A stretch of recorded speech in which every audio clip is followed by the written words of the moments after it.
Our next guest has just come back from the 2019 Game Developers Conference in San Francisco, where he's had an absolute ball playing the next big games to come out for PlayStation virtual reality. Royce Wilson is News.com's technology and gaming writer, and he joins us now for a sneak peek at some of his top picks. Now, Royce, sounds like a pretty good gig, I've got to say. Set the scene. What goes on at the Game Developers Conference over there?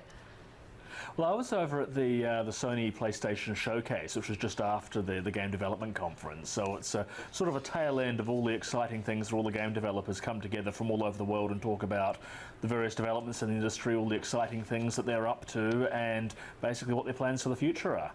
And what was the general tone? Everyone excited? And what point is the industry at in terms of what gets discussed at something like that?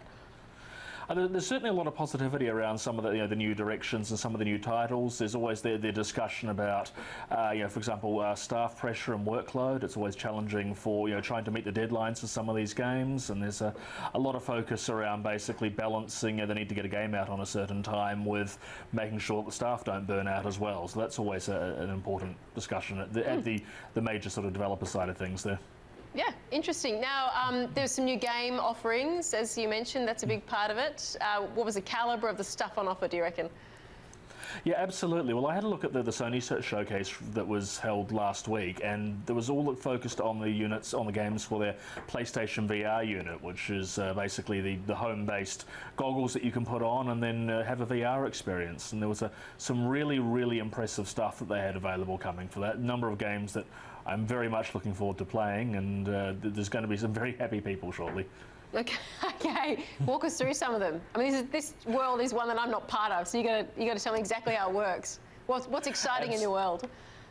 Certainly. Well, probably the big one that will impress most people is Marvel's Iron Man VR. So basically the idea is that you get to be Iron Man, the superhero with all the cool gadgets and the rocket armor that he gets to fly around in. So you put on a visor, the PlayStation VR visor, and then you are basically transported into Tony Stark's suit. And in the demo I played, you're flying around using controllers to sort of govern your hands and do your movement, and you were also in charge of firing energy beams from your hands, manipulating objects in the environment, rescuing Pepper Potts from a crashing aeroplane. It was really impressive. It felt like you really were flying in a very large rocket suit at a large rate of knots.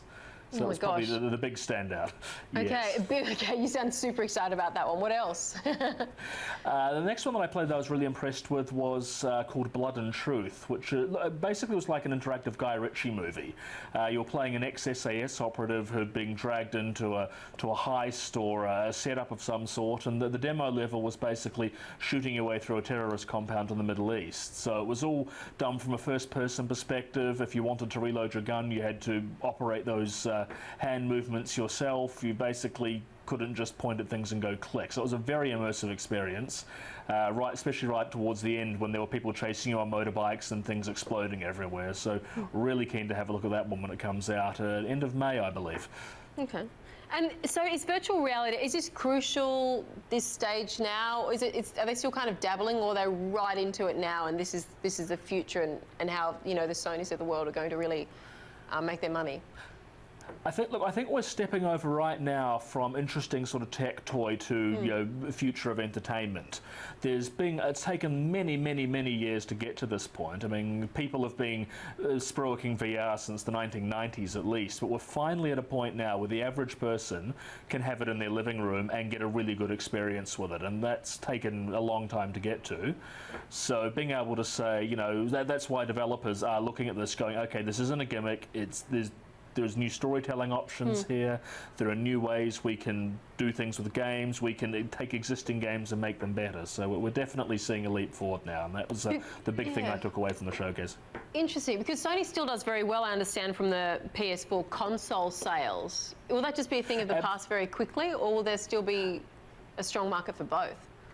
Oh, a strong market for both. The PSVR unit plugs into the PlayStation 4, so you need a PlayStation 4 to use the PSVR, which is brilliant move on Sony's part. So it means Yeah, you can of still course. play your traditional games and you get the new ones. And a number of the new VR games are specially designed to work on a standard console as well. I was looking at one called Trover Saves the Universe, which is done by the developers of the cartoon Rick and Morty. So if you like that cartoon, you'll appreciate the game. But it's designed to either work in VR, where you're really immersed in the world, or as a standalone game that you can just play on the couch with the normal controllers. Royce Wilson, interesting. Thank you. You've told me about a whole new world, that's for sure. Enjoy in the next few months. I'm sure we'll chat to you as well. Thank you, Royce Wilson. Absolutely. Thank you so much.